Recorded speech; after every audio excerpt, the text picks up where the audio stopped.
I'm Georgina Baumann and I'm a Bachelor woman from Hervey Bay Way and also a descendant of South Sea Islander from Tanner Island.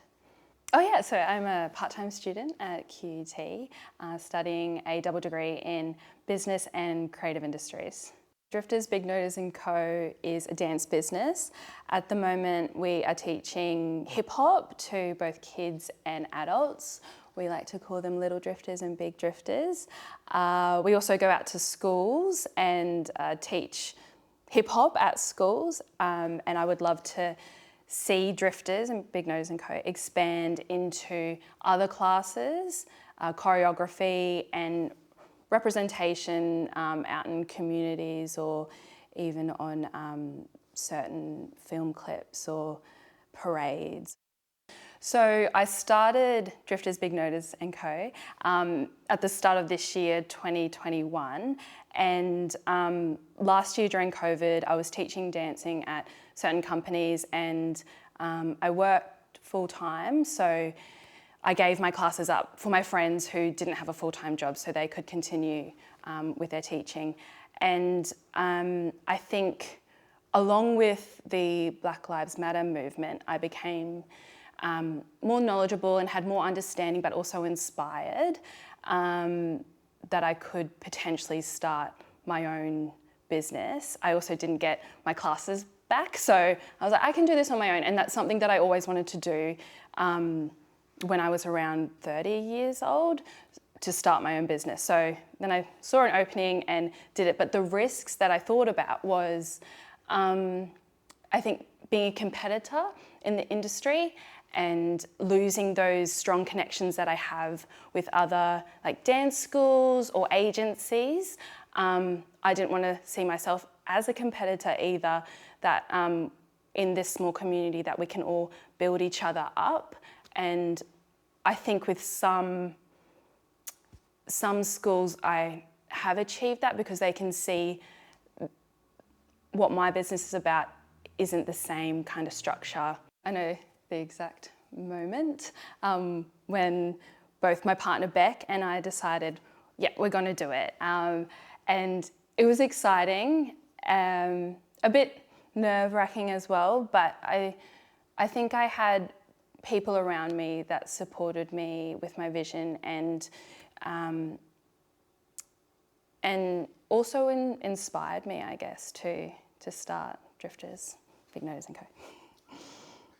Being an Indigenous woman, I think, especially with Drifters, this business as such it's not about money. It's not about being a millionaire or anything like that. It's about dancing, community and happiness and bringing people together.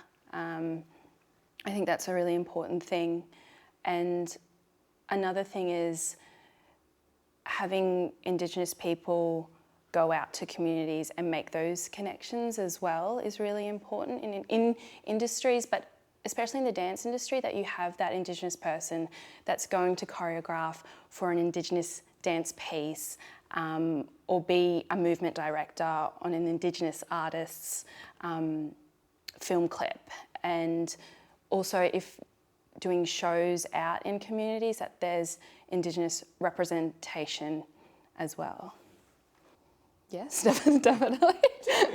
I'm trying to like wrap my head around that. So you talk a little bit about community and maybe not being so much of a profit-first approach. Can you talk a little bit more about that? Yeah, I think we could even go back to when money was brought in as a concept, and that wasn't really ever a concept here in Australia or on our countries. So, and if we want to go back to dancing and community, that was an extremely important factor into like, being an Indigenous Australian. Next steps.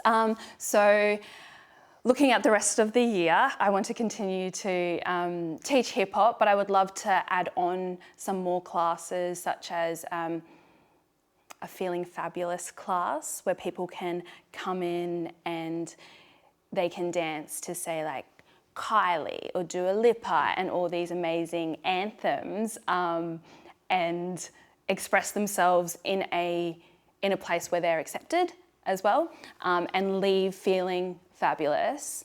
I would love to go into the avenue of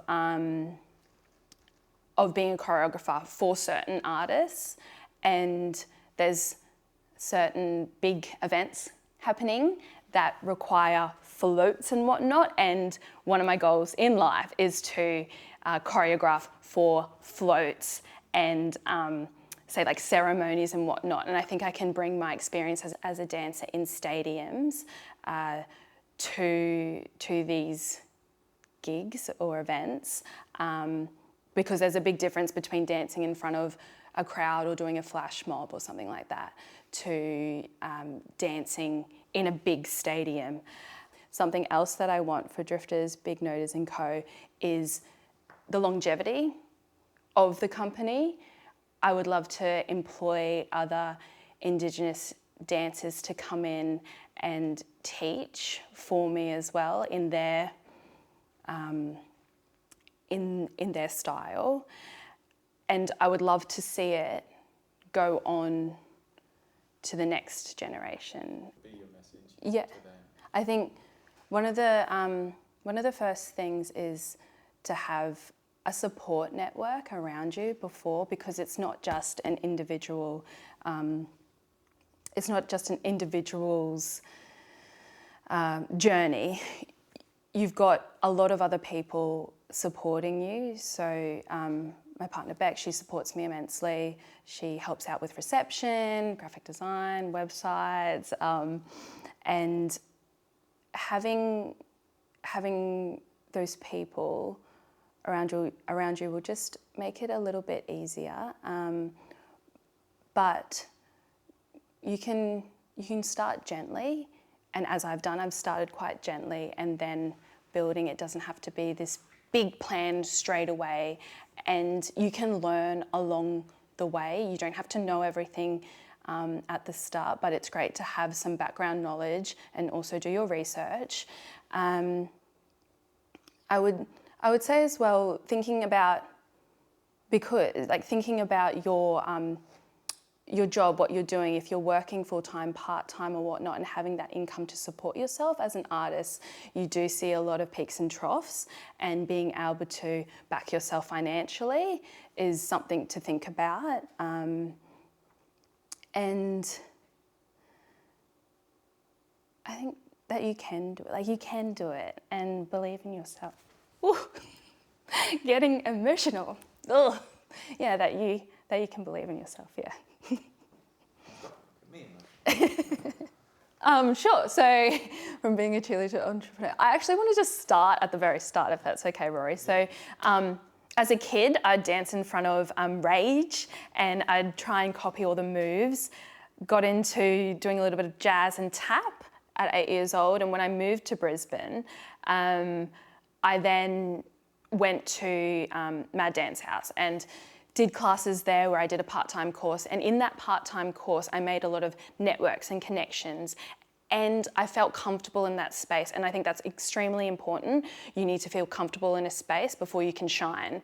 And so I felt comfortable enough to go to the Broncos auditions to be a cheerleader, and I got that gig, and that is a great contract. It lasted 4 or 5 years because I kept auditioning and getting in, and that also opened up all these other avenues. And having that confidence as well to go overseas and learn more popping and locking in Japan, say for a month it was. And when I lived in London, and I made sure that I got myself to class, and once I felt comfortable there, then I could really start improving.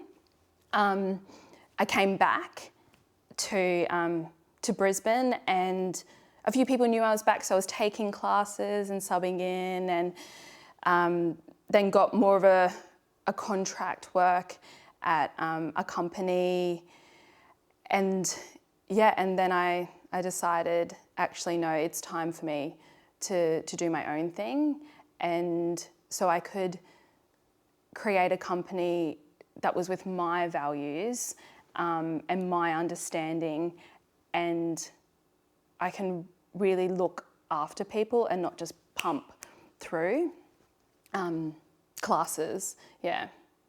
I do want to talk about being an Indigenous entrepreneur and